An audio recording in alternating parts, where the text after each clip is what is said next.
ସାମ୍ନାକୁ ଆସିଲା ଆଉ ଏକ ବଡ଼ ଖବର। ଓଡ଼ିଆ ସଙ୍ଗୀତ ଜଗତର ଲୋକପ୍ରିୟ କଣ୍ଠଶିଳ୍ପୀ ମଣ୍ଟୁ ଛୁରିଆ ବିବାହ ବନ୍ଧନରେ ବାନ୍ଧି ହୋଇଥିଲେ, ଯାହାକି ଆପଣମାନେ ତ ନିଶ୍ଚିତ ଭାବରେ ଜାଣିଥିବେ। ମଣ୍ଟୁ ଛୁରିଆଙ୍କର ବାହାଘର ଖୁବ୍ ଧୁମଧାମର ସହ ସମ୍ପୂର୍ଣ୍ଣ ହୋଇଥିଲା। ଆଉ ସେଠାରେ ମଧ୍ୟ ଅନେକ କଣ୍ଠଶିଳ୍ପୀ ଏବଂ ବଡ଼ ବଡ଼ କଳାକାରମାନେ ଯୋଗ ଦେଇଥିଲେ। ଆଉ ସେଠାରେ ମଧ୍ୟ ଅସୀମା ପଣ୍ଡା ଯୋଗ ଦେଇଥିଲେ, ଯାହା ମଣ୍ଟୁ ଛୁରିଆ ଓ ଅସୀମା ପଣ୍ଡାଙ୍କ ମିଳନ ପରେ ସେଠାରେ ହଠାତ୍ ଏମିତି କିଛି ଘଟଣା ଘଟିଥିଲା, ଯାହା ଆପଣମାନେ ବି ବିଶ୍ୱାସ କରିପାରିବେ ନାହିଁ। ଆଉ ଅସୀମା ପଣ୍ଡା ଆଉ ମଣ୍ଟୁ ଛୁରିଆଙ୍କ ଅସଲି ସତ ଏବେ ପଦାକୁ ଆସି ସାରିଛି।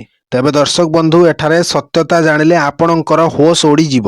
ତେବେ ବାହାଘରର ପରିସରରେ ଅସୀମା ନିଜେ ସୁମଧୁର କଣ୍ଠରେ ଗୀତ ଗାଇବା ସହ ସମସ୍ତଙ୍କୁ ମନୋରଞ୍ଜନ କରିଥିଲେ।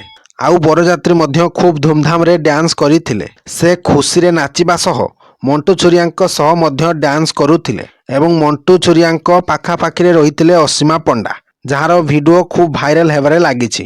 ଯାହା ଅସୀମା ପଣ୍ଡା ଏବଂ ମଣ୍ଟୁ ଛୁରିଆଙ୍କୁ ନେଇ ଏମିତି କିଛି ଖବର ଏବେ ସାମ୍ନାକୁ ଆସିଛି। ତେବେ ଦର୍ଶକ ବନ୍ଧୁ, ସମ୍ବଲପୁରୀ ଗାୟକ ମଣ୍ଟୁ ଛୁରିଆ ନିଜ ସ୍ତ୍ରୀ ରେଶ୍ମା ଏବଂ ପରିବାରକୁ ନେଇ ବେଶ ଖୁସିରେ ଥିବାର ଜଣାପଡ଼ିଛି ଏବଂ ବାହାଘରର କିଛି ଫଟୋ ଏବଂ ଭିଡ଼ିଓ ମଣ୍ଟୁ ଛୁରିଆଙ୍କ ନାଚ ଦେଖିବାକୁ ମିଳିଥିଲା। ତେବେ ଅସୀମା ପଣ୍ଡା ଏବଂ ମଣ୍ଟୁ ଛୁରିଆଙ୍କ ବାହାଘରରେ ଏକାଠି ମିଶି ଖୁବ୍ ଧୁମଧାମରେ ନାଚିଥିଲେ ଅସୀମା ପଣ୍ଡା ଏବଂ ମଣ୍ଟୁ ଛୁରିଆ। ଆଉ ଅନେକ ଲୋକେ ଅନେକ କିଛି ଭାବନା ମଧ୍ୟ ପ୍ରକାଶ କରିଥିଲେ ଅସୀମା ପଣ୍ଡା ଏବଂ ମଣ୍ଟୁ ଛୁରିଆଙ୍କୁ ନେଇ। ଏହି ଖବର ସତ କି ମିଛ ତାହା ତ ଜଣା ନାହିଁ, କିନ୍ତୁ ଲୋକମାନେ ଏପରି ଖବର ଚର୍ଚ୍ଚା କରିବାର ଖବର ଏବେ ସାମ୍ନାକୁ ଆସିଛି।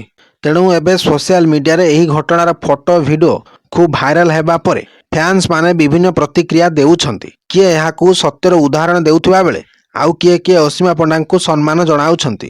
ସେପଟେ କିନ୍ତୁ ମଣ୍ଟୁ ଛୁରିଆ ମଧ୍ୟ ଅସୀମା ପଣ୍ଡାଙ୍କୁ ନିଜର ଭଲ ମିତ୍ର କହିଥିବାର ଏବେ ବର୍ତ୍ତମାନ ନଜରକୁ ଆସୁଛି। Bureau report, Odisha news.